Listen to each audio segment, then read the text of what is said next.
सांसदों विधायकों ने तो मिलकर राष्ट्रपति को चुना ही, देश की जनता ने द्रौपदी मुर्मू को कितना पसंद किया, इस पर अमर उजाला ने एक बड़ा पोल किया और इस पोल में हजारों की तादाद में 50,000 लोगों ने हिस्सा लिया। लाखों की तादाद में दर्शक लगातार हमें देखते रहे। राष्ट्रपति चुनाव पर सबसे बड़ा कवरेज अमर उजाला ने आपको दिखाया और इसमें 50,000 दर्शकों ने क्या कहा कि क्या सोचते हैं वो द्रौपदी मुर्मू की उम्मीदवारी के बारे में, या यूं कहें कि द्रौपदी मुर्मू देश की राष्ट्रपति होंगी, इस पर उनकी राय क्या है।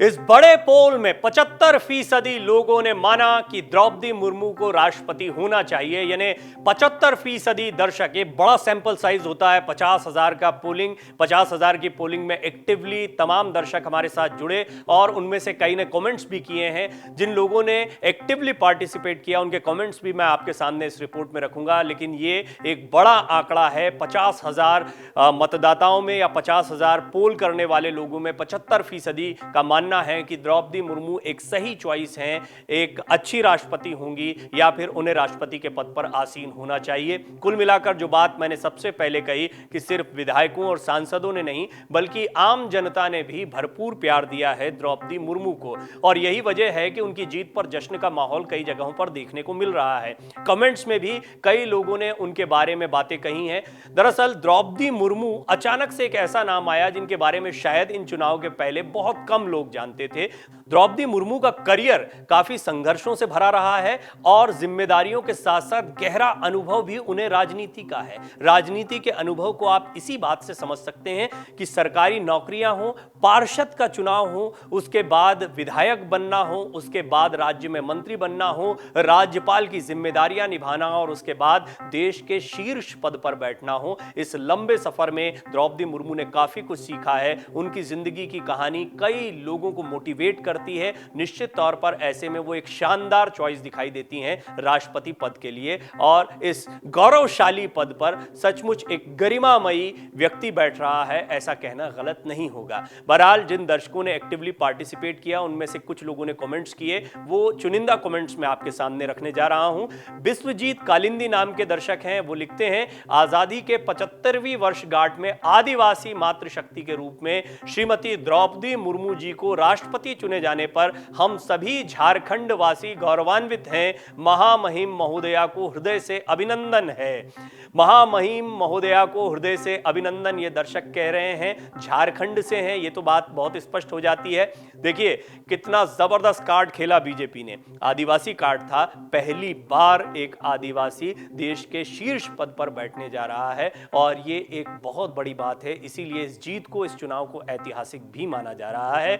सबसे महत्वपूर्ण बात ये कि जब तक एनडीए ने अपने पत्ते नहीं खोले थे, अपने उम्मीदवार की घोषणा नहीं की थी, तब तक विपक्ष जमकर तैयारी कर रहा था और जैसे ही द्रौपदी मुर्मू का नाम सामने आया उसके बाद एक एक करके कई गैर एनडीए दल भी एनडीए के उम्मीदवार के पक्ष में आते दिखाई दिए। झारखंड मुक्ति मोर्चा हो, शिरोमणि अकाली दल हो या बहुजन समाज पार्टी जो कि दलित राजनीति करते हैं, मायावती ने भी स्पष्ट तौर पर कहा कि वो द्रौपदी मुर्मू के साथ जाएंगी। खुलकर ममता बनर्जी जिन्होंने अपने प्रत्याशी को उतारा था, तृणमूल कांग्रेस के यशवंत सिन्हा रहे, नेता भी रहे, उन्हीं ने नाम को सामने रखा था और एक साझा उम्मीदवार के तौर पर यशवंत सिन्हा को विपक्ष की तरफ से पेश किया गया था। इसके बावजूद खुलकर कोई विरोध नहीं कर पाए। जबरदस्त कार्ड था बीजेपी का, और आदिवासी का राष्ट्रपति बनना ये सचमुच एक बहुत बड़ी बात है। इसी तरह उपेंद्र नारायण गिरी लिखते हैं, सबसे मजेदार बात 15 सांसदों के वोट निरस्त हो गए। ये भी एक खबर भी है, ये खबर हमने आपको दिखाई भी और दर्शक भी इसको कमेंट में लिख रहे हैं, जबकि मात्र 2 ही उम्मीदवार हैं। वाह मेरे सांसद जी लोग, इस पर डिबेट करो न्यूज वालों, होनी चाहिए। 15 सांसदों के वोट निरस्त हो गए और 15 सांसद सिर्फ नहीं होते हैं, उनकी वैल्यू के बारे में भी हमने आपको डिटेल रिपोर्ट दिखाई कि एक एक सांसद की, एक एक विधायक की कितनी वैल्यू होती है और ये वोट कितने महत्वपूर्ण होते हैं। बहरहाल वरुण कुमार लिख रहे हैं, बहुत सिंपल, महामहिम राष्ट्रपति द्रौपदी मुर्मू को मेरा प्रणाम। महामहिम राष्ट्रपति द्रौपदी मुर्मू, ये सचमुच में जितने भी लोग द्रौपदी मुर्मू की उम्मीदवारी के बाद उत्साहित थे उनके लिए एक बहुत बड़ी खबर है, उनके लिए एक बहुत बड़ा मौका है, देश के लिए एक बहुत बड़ा मौका है, क्योंकि शीर्ष पद पर, जैसा मैंने कहा, एक आदिवासी चेहरा पहली बार इतने सालों में बैठने जा रहा है।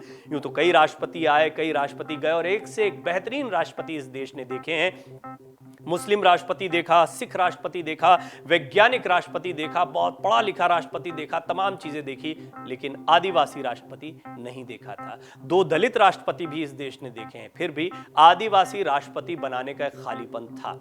मनोज कुमार लिखते हैं, द्रौपदी भले राष्ट्रपति बनेंगी लेकिन सिन्हा जी इसके काबिल हैं। देखिए, यशवंत सिन्हा को जब मैदान में उतारा गया था तो उन्हें हल्के में नहीं लिया गया। उसकी वजह है कि यशवंत सिन्हा को भी जबरदस्त अनुभव हासिल रहा है। वो चाहे अपनी सर्विसेज के दौरान, चाहे वो फॉरेन सर्विसेज हो, आईएएस की नौकरी के दौरान उनकी जो भूमिकाएं रही हैं उसका अनुभव हो, फिर देश में महत्वपूर्ण मंत्रालयों को संभालना, विदेश मंत्रालय जैसे महत्वपूर्ण विभाग को संभालना, यशवंत सिन्हा को काफी अनुभव रहा और इसीलिए उन्हें एक मजबूत कैंडिडेट माना गया। हालांकि संख्या बल के आधार पर पहले से ही तय माना जा रहा था कि द्रौपदी मुर्मू के आगे यशवंत सिन्हा टिक नहीं पाएंगे।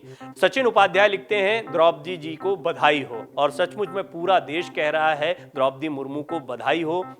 कई लोग कह रहे हैं मां महिम को मेरा प्रणाम है। इसी तरह किरण कुमार हैं, वो कह रहे हैं कि मुर्मू बधाई विनर प्रेसिडेंट। उन्होंने सिंपली लिखा है इस बात को।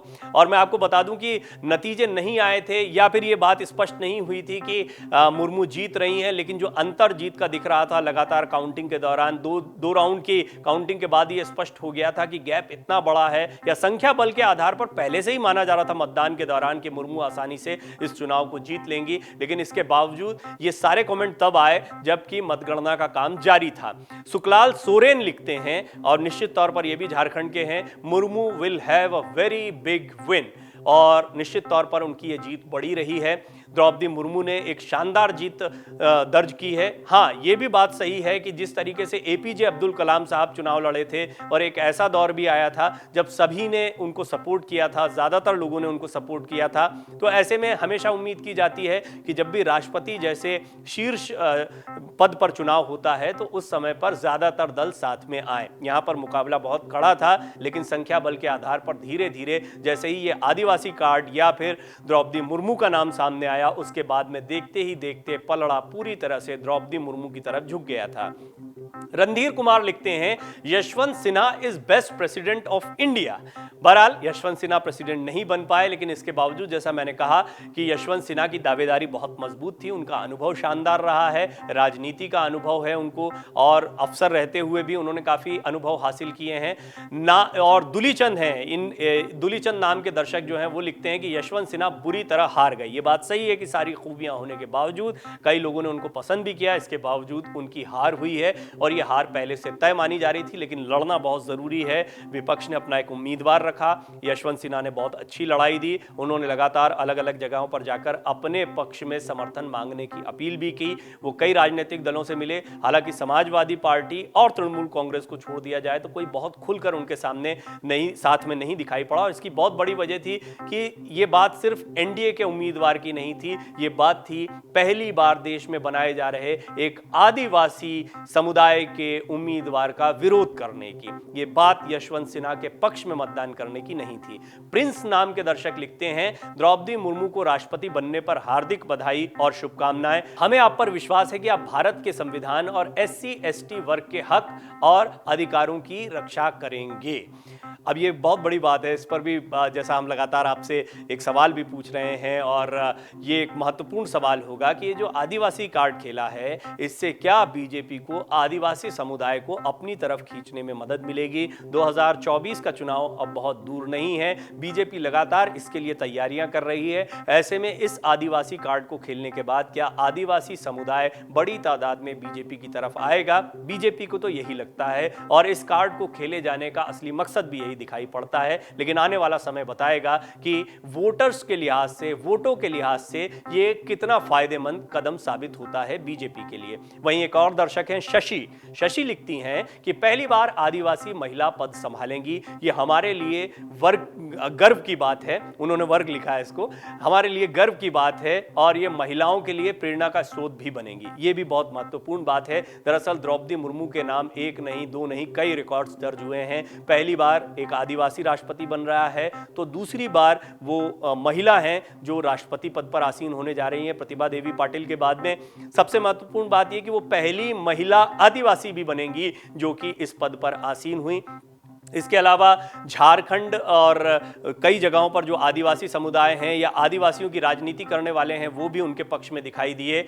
ओडिशा से आने वाली वो पहली ऐसी महिला है जिनका जन्म ओडिशा में हुआ, जिनकी राजनीति पूरी ओडिशा की रही है, वहाँ से वो राज्यपाल बनी है। वीवी गिरी के बारे में हमने आपको बताया था कि बेशक उनका जन्म स्थान अब ओडिशा में आता है, लेकिन मूल रूप से वो मद्रास प्रेसिडेंसी में उस वक्त हुआ करते थे और उनका क्योंकि रहन सहन बोल चाल जो है वो सब ओडिशा से अलग था, तो इसलिए टेक्निकली ये कहा जाएगा कि ओडिशा से पहली बार कोई राष्ट्रपति बनी है। और हमने जो पोल किया उसमें 50,000 से ज्यादा दर्शक हमारे साथ एक्टिवली जुड़े। 50,000 दर्शकों का एक बड़ा सैंपल साइज होता है। ये सैंपल साइज भी इस बात को मानता है कि द्रौपदी मुर्मू को राष्ट्रपति होना चाहिए, यानी सिर्फ विधायक, सांसद या इलेक्टोरल कोलाज, इस पर भी हमने एक रिपोर्ट बनाई है, उसको अवश्य देखें। उस रिपोर्ट में हमने आपको बताया कि किस तरह से सांसद के वोटों की कीमत होती है, विधायकों के वोटों की कीमत होती है और मिलकर कैसे इलेक्टोरल कोलाज बनता है। इसके अलावा भी आम लोगों की पसंद बहुत महत्वपूर्ण होती है। हालांकि आम जनता के प्रतिनिधि ही राष्ट्रपति को चुनते हैं, फिर भी सीधे सीधे आम लोगों का इन्वॉल्वमेंट नहीं होता है। यही वजह थी कि हमने एक पोल आपके सामने रखा और आप लोगों ने जमकर उत्साह के साथ उसमें हिस्सा लिया। 75%। जी हाँ, एक बार फिर गौर से सुनिए, 50,000 का बड़ा सैंपल साइज माना जाता है स्टैटिस्टिक्स में और 75% लोग मानते हैं कि द्रौपदी मुर्मू को राष्ट्रपति होना चाहिए। का मतलब है आम लोगों ने भी जमकर प्यार लौटाया है द्रौपदी मुर्मू पर। आम लोग भी चाहते थे कि द्रौपदी मुर्मू देश की अगली राष्ट्रपति बने, लेकिन सबसे बड़ी बात यह है कि देश को पहली बार एक आदिवासी राष्ट्रपति मिल रहा है। शीर्ष पद पर एक आदिवासी बैठने जा रहा है और ये एक बहुत महत्वपूर्ण घटना है। यशवंत सिन्हा ने कड़ी टक्कर दी, इसके बावजूद यशवंत सिन्हा संख्या बल के आधार पर बहुत पिछड़ गए और एक बड़ी जीत द्रौपदी मुर्मू के खाते में गई है। ये तो तय है कि आने वाले समय में इसके कई और परिणाम आएंगे और बीजेपी ने आगामी राजनीति को देखते हुए 2024 के चुनाव को देखते हुए इस कदम को उठाया था। तो अब देखना होगा कि कितना बड़ा फायदा प्रधानमंत्री मोदी को भी आने वाले समय में इस कदम का मिलता है। डाउनलोड करें अमर उजाला ऐप और पाएं खबरें लगातार। अगर आप ये वीडियो YouTube पर देख रहे हैं तो हमारे चैनल को सब्सक्राइब करें और बेल आइकन को दबाना ना भूलें। अगर आप Facebook पर ये वीडियो देख रहे हैं तो हमारे पेज को लाइक करें।